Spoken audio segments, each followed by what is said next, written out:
It has been a minute. It is spring on the farm, which means we are very busy. We have been hatching baby chicks, and we have a lot of them.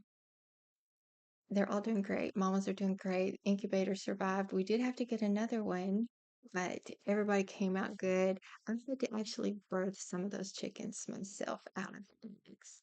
Our eggs were really thick, and they just couldn't get out on their own. So I got them out, and I will tell you that all of those babies have survived. Thankful. Um, our eggs go to a very special place. I don't eat them. My eggs come from a grocery store, and they're bright white.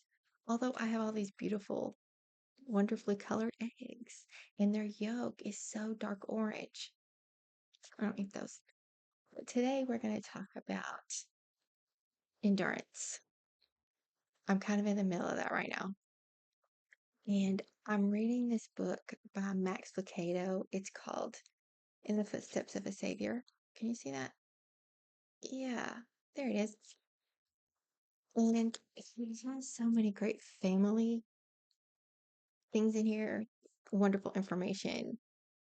He's just such an eloquent writer. God has gifted this man. He just has.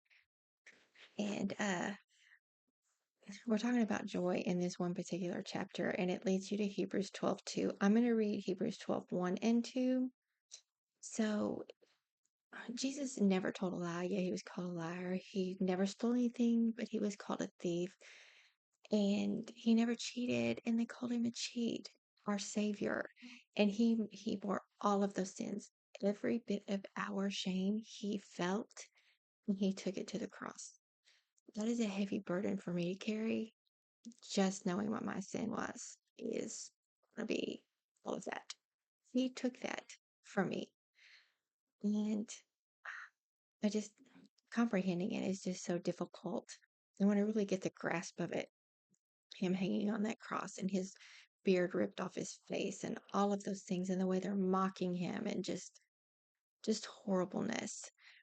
At the end of that journey for him, at the end of that horrible journey was joy. And that's why he finished what he finished, so that he would get to that joy and be set at the right hand of the Father, and so that we can experience that joy and be right there with them. The love in that, the love. I mean, Jesus is special. So I'm going to read Hebrews 12, verses 1 and 2. And the title of this chapter is Jesus, Founder and Perfecter of Faith.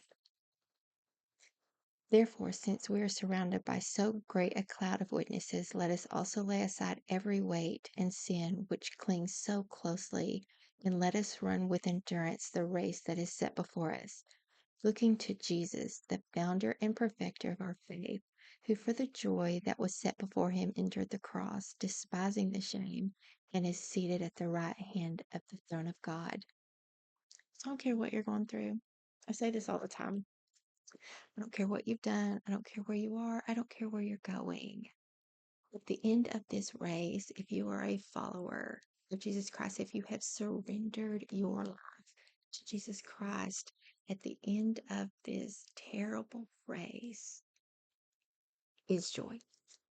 Let's not let Jesus have died in vain. If we choose to carry the weight of all of our sin and pay for that on our own, that is the books that are going to be read on Judgment Day of everything you've ever done in your life before you're cast into hell for eternity.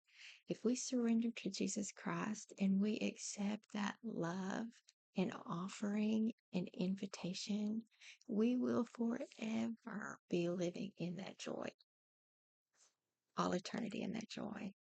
I'm going to leave you with that.